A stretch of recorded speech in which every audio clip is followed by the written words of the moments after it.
The key on the table. Her glass clinked against crystal. The sound was sharp, too sharp. It cut through the low hum of the dining room like the snap of a bone. Everyone's laughter slowed into silence, a dozen eyes turning toward the woman standing at the head of the table. My wife.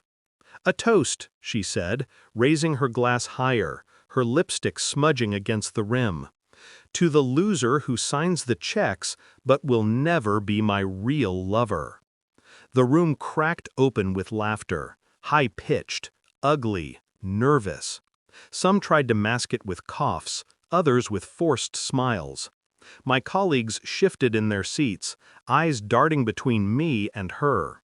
I didn't flinch. 15 years of marriage. 15 years of her hand resting on my arm at form events, her smile polished for family portraits, her voice soft when she said, "I'm proud of you, darling." All of it collapsed in the span of a sentence. I didn't look at her. I didn't look at anyone. My hand simply reached into my jacket pocket, pulled out a single brass key, and placed it on the table. A small slip of paper was tied to it. Her father's name written across in my handwriting. The man squinted, leaned forward, adjusted his glasses. He took the key, unwrapped the note. His lips moved as he read it silently, and then stopped. His face drained. His hand trembled. The note fell against the tablecloth. "Rose." His voice cracked like dry wood. "Tell me you didn't." Her smile faltered. The room shifted. The silence that followed was absolute. And that's where this story begins. It wasn't the first time she'd humiliated me in public. Rose was clever with it. Small jabs at parties, little smirks when colleagues complimented me, a hand brushing someone else's arm a little too long. "Harmless," she'd say later. "Stop being so sensitive." But that night, something inside me shifted. Not rage, not even heartbreak. Something colder, like glass setting around a wound. The note attached to that key had been written days earlier. I hadn't planned to use it so soon, but she forced my hand, and I've never believed in chance, only timing. I'd started suspecting her months before. It was subtle at first, a softness in her voice that didn't belong to me, a look in her eye when her phone buzzed at night, a look she never gave me anymore. One evening, she left her phone on the counter. A message flashed, a name I recognized. Not a man. Her father's senior partner in the real estate firm. Twice her age. Twice my arrogance to imagine she'd never look elsewhere. The message was short. "I miss you already." I remember standing there, staring at those words until they blurred. My body didn't move. My mind didn't scream. Everything just went quiet. From that silence, the strategy began. I didn't confront her. I didn't let her see suspicion in my eyes. I let her keep lying. I let her laugh. I let her think I was the fool. Fools are underestimated, and underestimated men win. I became two people, the husband she still believed she controlled, and the man quietly collecting the pieces of her downfall. I hired a private investigator, though he barely had to work. She was careless, too confident in her deception. Dinner reservations under her name, receipts tucked in handbags, business trips that didn't match flight records. Each file he handed me was another stitch torn from the fabric of our life. Photographs of hotel rooms, her hand clutching a wine glass, his arm on her waist. Their mouths pressed together, blurred by motion, but unmistakable. At night, I'd lie next to her, listening to her breathe. She smelled faintly of cologne that wasn't mine.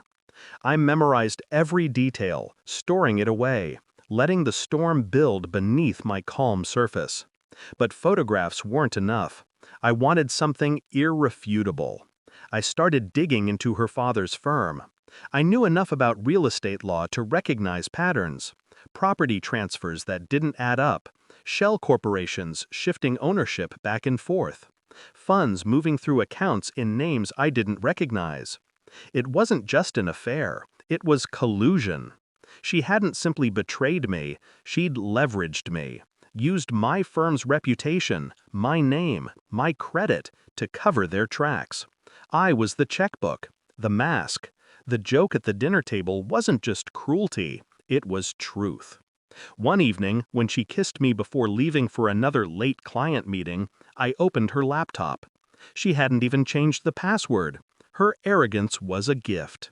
Emails, contracts, wire transfers. Enough to bury her. Enough to ruin him. Enough to scorch her father's empire to ash. Still, I waited, because revenge served too quickly is unsatisfying. It must be savored, and she would choke on the taste. The evidence came together in a single file, neat, organized, final. DNA tests from items collected, wine glasses, a toothbrush left in his apartment, confirmed intimacy. Bank records traced funds, and the deed to a penthouse, signed in her handwriting, transferred illegally under a shell entity owned by her lover. She hadn't just betrayed me, she had implicated me. The debts, the liabilities, all in my name. If it fell apart, I would burn while she slipped away untouched. I sat across from her that night at dinner, watching her cut into steak with precision, her laugh filling the air as if nothing in the world was wrong. I slid the file across the table. "What's this?" she asked, half smiling. "Open it." She did. Page after page, her face shifted, confidence fading, smirk dissolving. By the last document, her hand trembled. "You went through my things?" she whispered. "No," I said, voice flat. "I went through our things." She looked at me then, truly looked, for the first time in years. And she realized the man sitting across from her wasn't her husband anymore. I was her executioner. The gala dinner had been her stage. She raised her glass to humiliate me, believing I would smile and endure. But that night, her arrogance collided with my patience. The key I placed on the table was the spare to the penthouse deed. The note I'd written was only 5 words. Your daughter signed it. Her father's reaction was immediate. He understood what it meant, that the empire he'd built, the firm he'd ruled, was now vulnerable, that his own daughter had been complicit in fraud under his nose. "Rose," he whispered again, his face white as bone. "Tell me this isn't true," she stammered, reaching for words. But lies, once exposed, rot in the air. No one believed her now. The room shifted. My colleagues whispered. Her father's senior partners stared, calculating the damage. And she crumbled. I didn't raise my voice. I didn't gloat. I simply stood, buttoned my jacket, and looked down at her. "For 15 years, I said quietly, I gave you everything. And you gave me nothing but debts and deception. Tonight, I give you something back. Your truth." I left the key on the table, walked out before she could speak. Behind me, the silence weighed heavier than any applause. I didn't watch the aftermath unfold. I didn't need to. Within days, the firm was in shambles. Investigations opened, headlines printed. Her father stepped down, her lover disappeared overseas, and Rose, she tried to call me dozens of times. I never answered. Her messages filled with apologies, excuses, pleas. I deleted them unread. 15 years had ended not with a scream, not with a fight, but with the sound of a key hitting glass. That's how betrayal should end.